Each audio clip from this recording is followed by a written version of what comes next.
Hi, I'm Jay Sportster, and today we are going to be checking out a soldering station from Hobby King. So let's go take a look. Alright, so here it is, and the brand name is called YIHUA, or maybe YIHUA. So first of all, we'll start with soldering the power supply right here.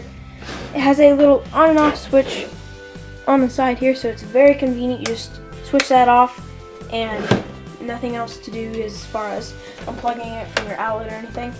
And this is a US plug, so if you live anywhere else you might not be able to use this. And this is a 60-watt soldering station. So it's a decent size, actually, decent amount of heat, just right for most soldering. But yeah, and you have your little soldering iron right here, which has a little plug on the end of it. It looks like this, like that.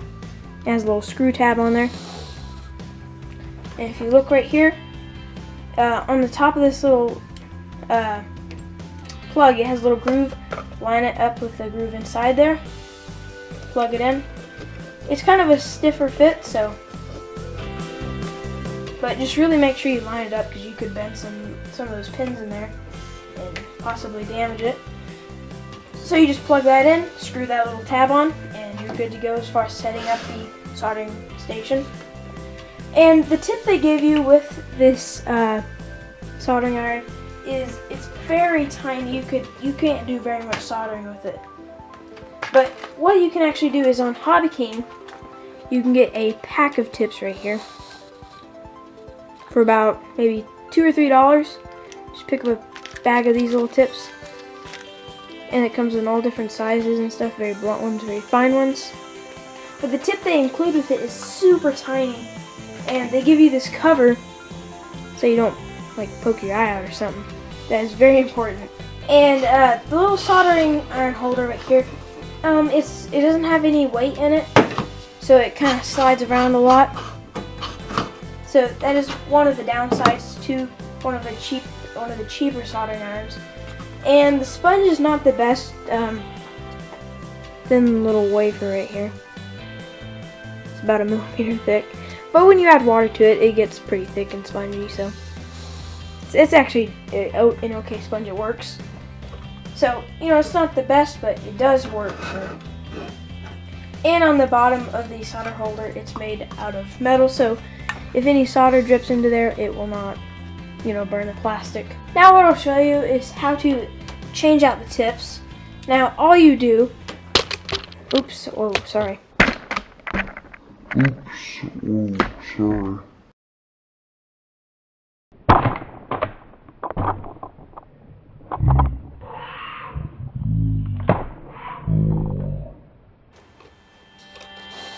Let me get a nice close view. You just unscrew this little tab right here. Once you get there, you just slide off this little outer shell right here. You'll notice that this tip stays there. Just slide this little thing off and put that on your table. Make sure not to lose this little thing, because this can slide off, so make sure you do not lose it. And after that, we can just slide off this little tip. And here's what the inside of the tip looks like. You slide off that little tip and put on a new one. And then slide on your little shell again and screw it back on. And that is how simple it is to change out tips. So now we're going to get ready to do some soldering. We're going to test it out and see how well it performs. And I wet the sponge down because I'm getting ready to use it, and as you can see, it does get quite a bit bigger. And it's actually a decent little sponge. It actually swells up a lot, because if you've seen what the crusted up one looks like, this one does not fit in there anymore. So it does swell up quite a bit. It's a decent sponge, and it does work well. So we'll let this thing heat up, and we'll be right back. Alright, so we're ready to do some soldering here. I have an ESC that I've been meaning to solder. And I got my flux, got a little grabber here, so we're ready to solder.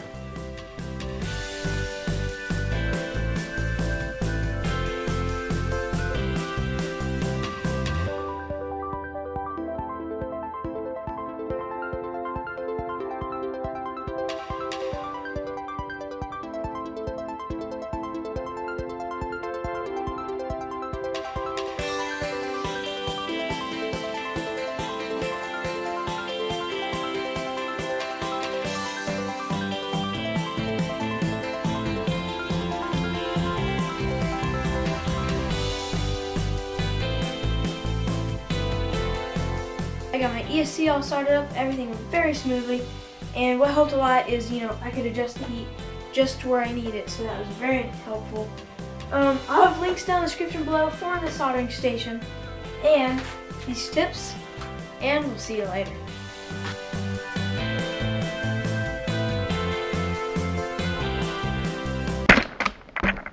Oops. Oh, sorry.